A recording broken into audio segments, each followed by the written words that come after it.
This is Bonvoy, and this is Quinn. 580 gram. They're only about 20 days old, but they sure are vocal. White opaque color. This little peregrine falcon and his brother are part of the family that are the longest standing residents of the Sheraton Hotel. They've been with us for over 20 years, and we've produced 34 falcons to date, so it's amazing to have them here.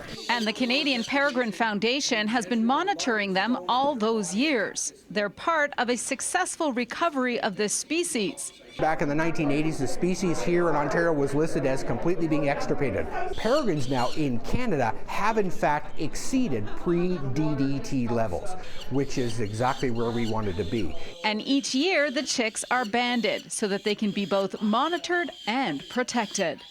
If a bird, a peregrine falcon, was harvested legally under permit on migration in the United States, and it donned a black Canadian recovery band, which is a clear designate that this is a species at risk still listed, that it must be released back to the wild and it can't be kept. So believe it or not, a little $22 band, leg band put on this bird's leg protects your and my Canadian resources outside of our laws and protections and outside of our country's border. While they're being banded, they're also being weighed, which is how the team can tell if they're male or female. Both of these chicks are boys. And while it may seem strange that these peregrines choose downtown skyscrapers for their nests, it's actually now not that uncommon. In fact, urban nests tend to be doing better than rural ones. Your urban birds, our Toronto birds, are outproducing the wild birds in historical nest sites in Northern Ontario.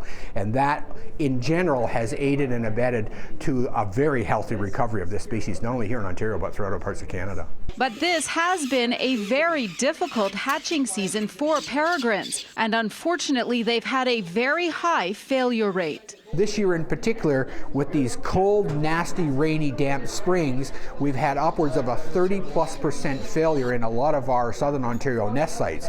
And we're seeing that mirrored in with our colleagues to the south in New York State and Pennsylvania and Wisconsin and Ohio, and that there have eggs laid, not hatched, and there have been many of the nest sites where just simply no eggs laid at all this year. Which makes these two little guys extra special.